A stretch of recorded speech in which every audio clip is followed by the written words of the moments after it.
live from Lucerne and Brussels. It's ZN Live. That's right.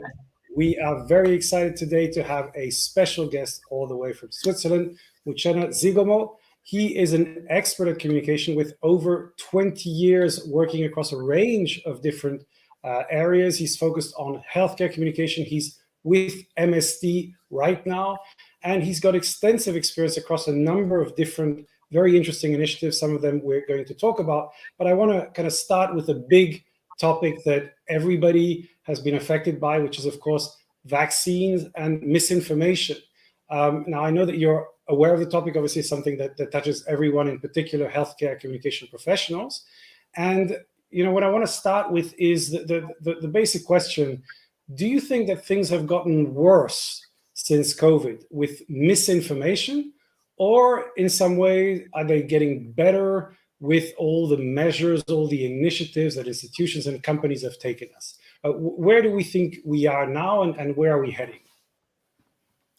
Thanks a lot, Phil. I am excited. Thank you very much for the invitation. I'm really thrilled to be part of ZN Live for the very first time. So looking forward to a wonderful conversation. And you start with a loaded question, right? Really big issue. And I think one that has pretty much overtaken our lives for the past 3 years. The first part I'd say to your question is, I think it's a little bit of both. I think on the one hand, misinformation definitely got worse during COVID, right? Because I think there was a lot of hesitancy towards vaccination. A lot of people felt they couldn't trust, a lot of the information that they were getting. And there was a lot of uncertainty. Also because a lot of the vaccines that we saw were coming out for the first time and very, very quickly. So it's a little bit understandable why people would be skeptical. But on the other hand, I think a lot has been done to try and address misinformation. What we've seen with social media is that we've just become more attuned to the fact that misinformation is there. I can't imagine that before the dawn of social media, people were just sitting at home and having no conversation about pediatric vaccines that have been there for decades and decades.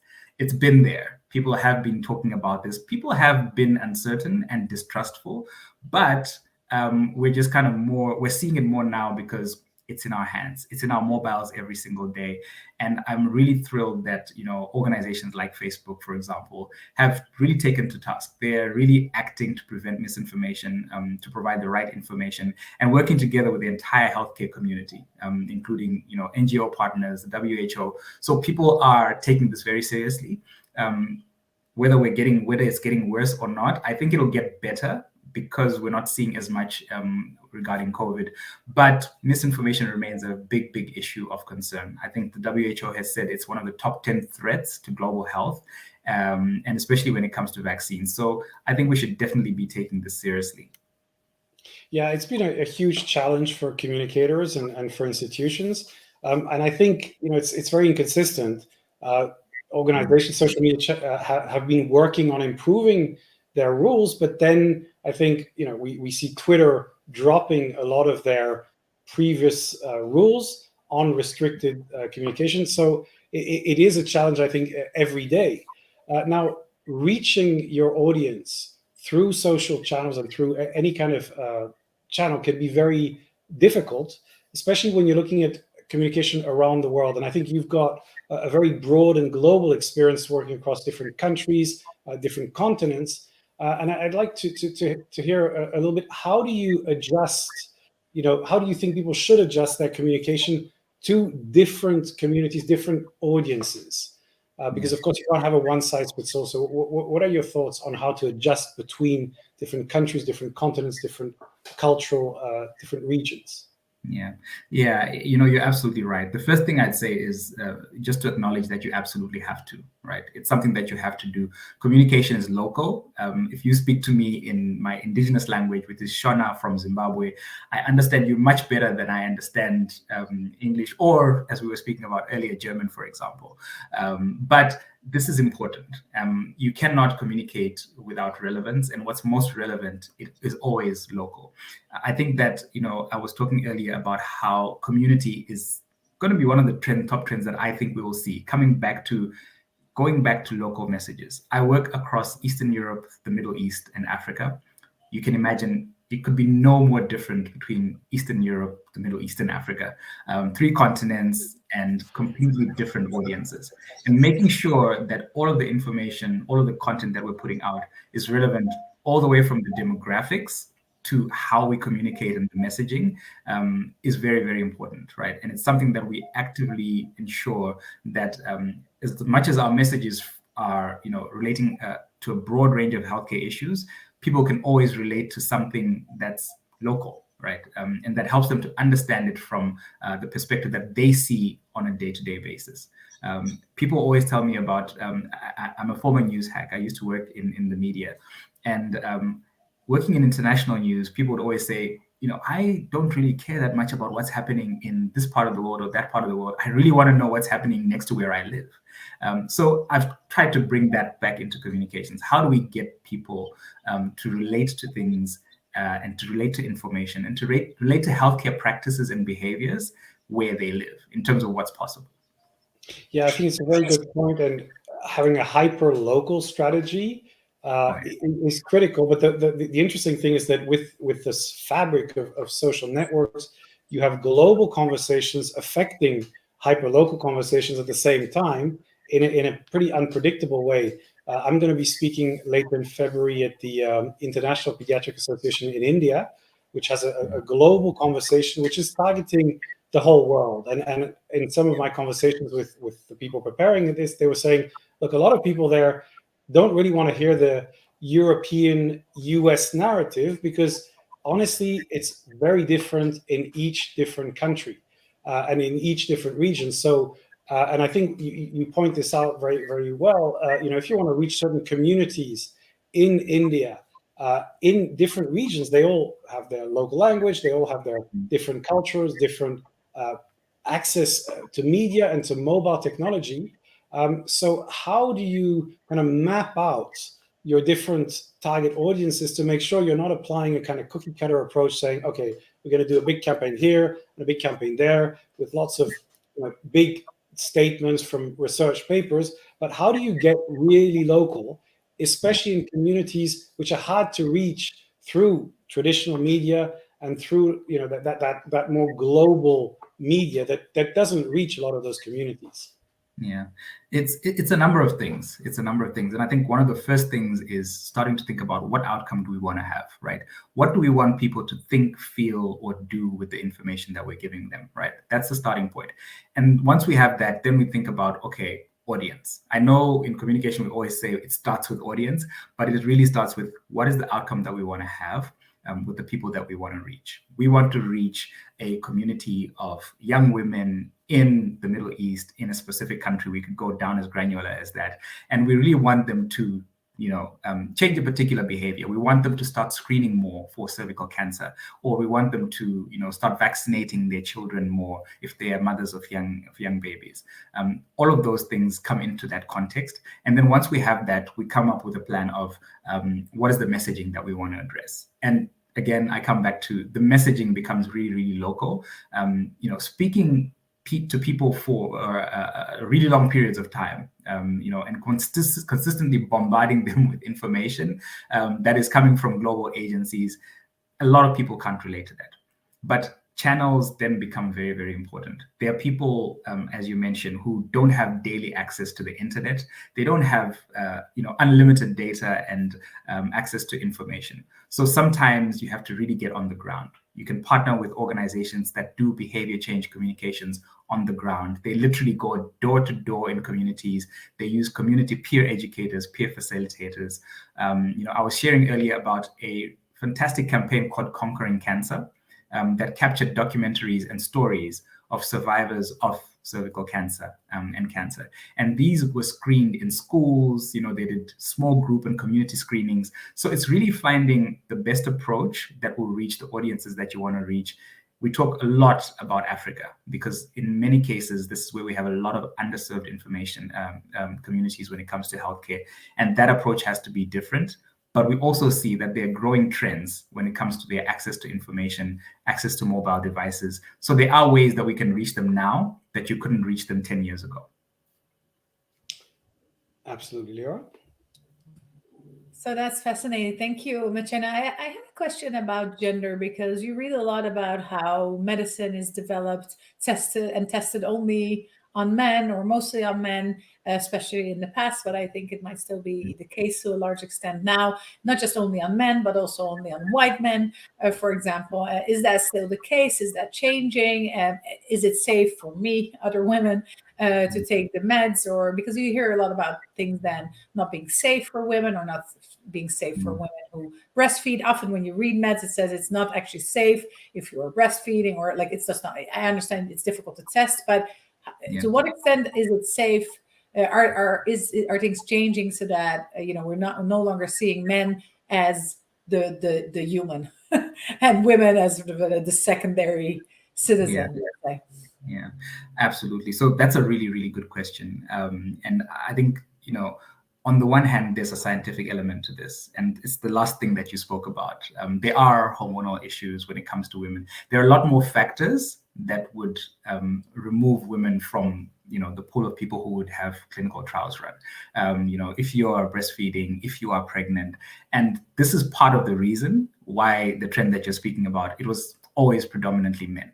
I think what's changing is a growing awareness among female audiences of the need to participate, right? I think people, scientists and researchers in particular, are very attuned and very, focused on making sure that it's always about safety more than anything else. The safety of any medicine. No one wants to participate in a clinical trial if they feel like they're going to be a guinea pig or if they feel like something could go wrong. And this is why it's important to make sure that people get the right information, accurate information, and the proper scientific information. So you are right that, and I won't even say historically, because I think it's still correct today, but there is a reason for it. And I think it's just making sure that as we continue to develop medicines and vaccines and healthcare products in general, that the involvement of women continues to grow. And I think that's something that needs to continue. Awareness is important. It's not to say that women should, participate less in clinical trials. They should just be aware of what they're going into, right? And what the risks are and what the opportunities are. But we cannot have broad access to new medicines if we don't balance out the gender issue. So Yeah, when after the COVID-19 vaccine was released, there were a lot of stories, and I don't know to what extent there were stories, to what extent there were facts, and I don't know if any formal communication ever went out, but that there were problems with menstruation and so on, right? Like that a lot of people reported a break in a stop and that it returned. Is that because it wasn't tested? Is it not even true? Is it like and do you feel that a more formal response should follow when such stories pop up in the news or in people's societies? Yeah, I think that one of you were talking about books earlier. I loved a book by Professor Gosling called Factfulness, and it talks about how a lot of information that goes out there is misinformation, and because it seems to be on the basis of scientific facts. Sometimes people believe it. I think that it's definitely important that people have the right scientific basis. There's no doubt that no one should be participating in any kind of healthcare trial if they have not contacted their doctor first, right? If you have any conditions. So I think what I'd say is yes, there does definitely need to be formal communication so that people are aware. But I do think that there was, like we reported, a lot of misinformation when it came to COVID in particular, right? And especially because there was a lot of fear mongering, in my opinion, because people did not know what the world was facing. And this happened for, I'd probably say, 2 of the 3 years of COVID. The situation was evolving very quickly, and we were trying to get information as it was coming in, as trials were being conducted for the medicines that were being developed. So it's something that normally takes time. Yeah, and I think it's very interesting, this topic about science. In fact, there was the Edelman Barometer survey that was released recently, and it said that people's trust in scientists has actually gone up quite a bit. And so I think that's a kind of reassuring, I think, story in this pretty polarized world with the infodemic and misinformation. So people want to find scientific information. I think the real challenge is that, it's not enough to have somebody saying, I'm a scientist, trust me, this is the information. You need to make a critical judgment. And I think that requires a lot of education that I'm talking about myself, people who are not necessarily scientifically trained, to be able to evaluate these rumors and these stories. And one of the phenomena that I observed in India was WhatsApp as a very powerful tool to spread information and misinformation. So basically, people are constantly sharing stories on groups on WhatsApp, and depending on who shares it, it has more authority. So people will share a video. It can be a video that's, it can be misinformation. And the problem is very hard to filter it because the video comes with very little context. So I think we have a real challenge of how do we filter information that comes at us, like the questions that Leo was asking, how can we find out where to get reliable information on those rumors? And I would come to you with a question, which is, how do you, as an individual, what do you do to filter your questions? What sources do you use, and what do you recommend that people and especially communicators should do to improve the quality of this information? Yeah, so that's a good point on credibility. I think the credibility of healthcare information is absolutely critical. If people are going to make decisions that affect themselves, that affect their children, that affect their lives, on the basis of this information that we get them. I am a firm believer in, I think it's journalism 101, always go with the approved verifiable sources for healthcare information. So sources like the WHO, sources like the CDC, the healthcare authority in any country is the best place to get the most accurate information. And the good thing is, even when they're wrong, they will still come back and they will always formally let people know that there was this is what we understood based on the information that we had at that given time. But at least you can always go back to that, and it's a verifiable source. Healthcare practitioners, and this was an area that got a little bit shaky as well during the COVID era, because we saw a lot of healthcare practitioners that were hesitant, for example, when it came to vaccination, or that were also, putting emotional information that didn't have scientific basis. So I would always say, trust the legitimate, credible healthcare sources, the big organizations, because they've got numerous gatekeeping processes, right? By the time information comes to the public, it has gone through a number of different checks. It has gone through, data cleaning processes. So it's very difficult for random information regarding people's health to be passed out there. And this is why I say, keep to the credible sources, engage with, healthcare regulators, because they try. And as difficult as it is, I appreciate the effort that goes into making sure that people have the right information. We as pharmaceutical organizations also rely heavily on those kinds of organizations, because they vet not just our own activities, but for the whole industry and the whole healthcare industry, and not just pharmaceuticals. So it's important. Yeah, so we have Daniel saying, hello guys, happy Friday. And Jesus asking whether we can use AI to help fight misinformation.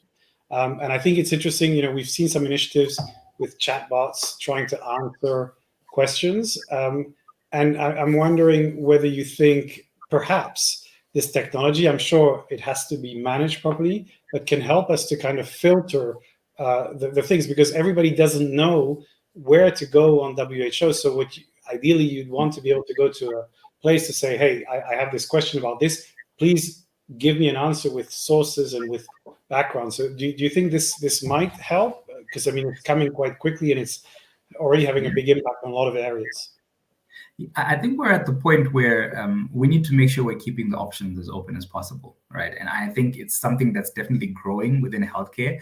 I don't think we're there yet, when it comes to AI in healthcare specifically. I think there are, areas like tech, like finance, where it has moved much, much faster than in the healthcare sector. But I think solutions like the one you're talking about can definitely help. I think there's always going to be a trust issue, right? And this is why I say it's going to take time when it comes to healthcare information. When somebody realizes that they're getting their healthcare information through a chatbot, there's kind of a moment where they stop and they're like, just hang on a second, right? And we have to make sure that you have real people who are able to pick up a phone and answer a legitimate question that somebody might have, because these are serious issues, right? What people put into their bodies is always a serious issue. Yeah, I think it's going to be a huge challenge, and we're still very much at early days of dealing with this from from individuals as well as organizations. Now let's have a few recommendations.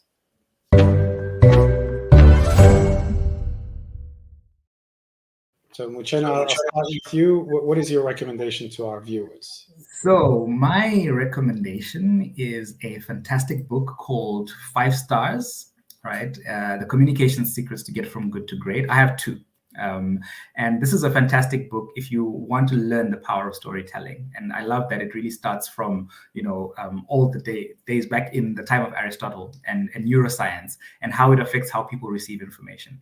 What I love that it says is, on the power of persuasion, because to the point that we were just speaking about on data, persuasion is always important, especially in the era where everything is now AI data.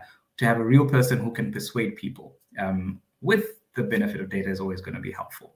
And my second recommendation is a life-changing book that I read, The 5 a.m. Club. I think during the COVID era, I struggled a lot, like many of us, to find time to be able to do the things that I wanted to do. So getting up a couple of hours earlier in the day is a huge differentiator, and it can help a lot. So those are my 2 recommendations. So you've been doing the waking up at 5 a.m. for how long? It has actually been 2 years now. Wow. Well, I think that's a challenge for everyone who wants to embrace that lifestyle. Leora, are you ready for your 5 a.m. challenge? And what is your recommendation? I mean, I wake up every morning at 6:15, although not on the weekends, just during the week. But I go to bed at midnight. So if I go to bed, get up any earlier, then I won't get enough sleep. So I think I'm doing pretty good. So I'm proud of myself as it is, but I'm not going to consider it. I feel okay with my lifestyle, but thank you. Good ideas. I will read that other book though. That sounds very good. I have 2 recommendations. First of all, I think you've probably all heard of it, but if you haven't, I just have to share it with you, which is that there is a bot. I'm a big fan, as you all know, from as some of you know, about AI, and there's now the possibility to talk to Socrates and to Jesus and to a whole bunch of people. So I think that's amazing. What made me cry this week is the idea, and that's not very far out, that you can upload all the data you have of a person, and that you can then, I'm going to cry again, you can then talk with them after they're dead, right? So, your parents, for example, that's why, my parents are a little older, so you upload. Phil knows how I'm with dead. That's a bit of a sensitive issue, but so you can upload all the data, the WhatsApp conversations, and the books that they've written, and the articles, and their voice, so you can ask your father. Okay, I'm going to stop. But Socrates, that's interesting. So and they've asked Socrates, for example, Shakespeare, what is your favorite play, and what's your favorite Hamlet adaptation? He said the one directed by Kenneth Branagh, because he managed to stay true to the text while also showing that the Prince of Denmark is struggling between life and death. So I think that's just fascinating. So we can share a link where you can find out more information, and you can talk and ask questions to those fascinating individuals. I think that's just so fascinating. There was, by the way, also a person who uploaded his whole diary of 10 years, and it took him a few hours to do, to AI, and then said, analyze what makes me happy in life. And some really interesting things came out. And so we can all be happier thanks to AI. I mean, I'm just flabbergasted. I'm so excited. And also another person who uploaded an hour interview that he had, not an interview, but a session he had with a psychologist, and also analysis. So, I mean, I think AI is just brilliant. So I recommend AI in general, and not just AI, but just to read up on this and read all the stories and test it. And it's just fascinating stuff. And apart from that, language, I recommend learn languages. And to do that, if you don't want to go to a course or whatever, go learn and do Duolingo. I'm on my 160th day of Duolingo, 2 languages, and mostly French, because I live in Belgium. And I speak 2 of the languages in Belgium, actually 3, English, French, and English, German, and Dutch. But French is always a bit rusty. So Duolingo is really, really helping me with that. They're very good because I'm very competitive. So every day it's telling me, you can get more points if you do this. And it's a very nice system. And I want to get more points and I want to win against the other people, which I think are completely fake, but it's still working. It's just how my brain works. So I think it's a brilliant system if you want to learn languages and never been able to pull through. So Duolingo, by the way, it has Yiddish, it has Latin, it has, my friend is doing Mandarin, simplifying Mandarin, and she's sending me all these messages I don't understand. So now I want to do Mandarin just to keep up with her. So it's a brilliant system. And I know that Muchena and Phil are doing German just to be able to speak with me in German. So Duolingo is my recommendation of the week. So Phil, tell me what your recommendation is. Thank you. So yeah, I'm also doing Duolingo German, Hindi, and Latin, but Latin, I'm not sure. The real question, I mean, I love doing it. It's quite fun. It's gamified. And with Jenna, you can do it just like a very small streak every day just to keep the habit going without it being a huge time commitment. I don't know how many hours it's taking from the US.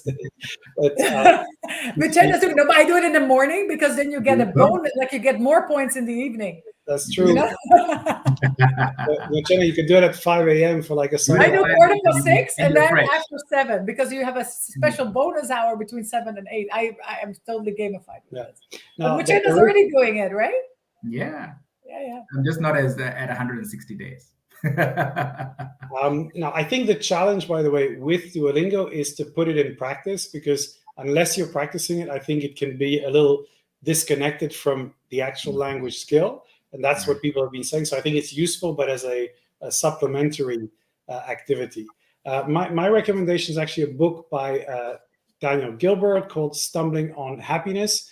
He's a Harvard psychologist with a very interesting analysis of human behavior, cognitive biases. So it's not a kind of, how to be happy book, but it's more how does our brain confuse certain things, how are certain biases make us think that certain behaviors make us happy when in fact they don't. There's a bit of Daniel Kahneman, Thinking Fast and Slow. So basically the experiencing self and the remembering self. That's one of my favorite metaphors, something to think about when you go on holiday. Is the experience more important than the memory that you're going to have? Big question. You can Google it and find out more. So I think that's all we have time for. So Leora, sorry, you wanted... Just to make it a little more concrete, next year we're going to have an episode completely in German between the 3 of us. ZN Live auf Deutsch. Wir machen das zusammen. Wir schaffen das. Wir schaffen das zusammen. Wir können das. Phil can throw in a little bit of Hindi as well. But Hindi, followed by the Hindi one. Yeah, let's go crazy with Duolingo. But good idea. I think we'll take a bit more practice. But in the meantime, do a short episode, 2 minutes. Absolutely. So have a fabulous weekend. Muchena, thank you so much for being with us today. It was very interesting. Let's continue that conversation online, and let's enjoy the weekend. So thank you very much, everybody. Have a great weekend. Bye-bye. Auf Wiedersehen. Ciao. Auf Wiedersehen.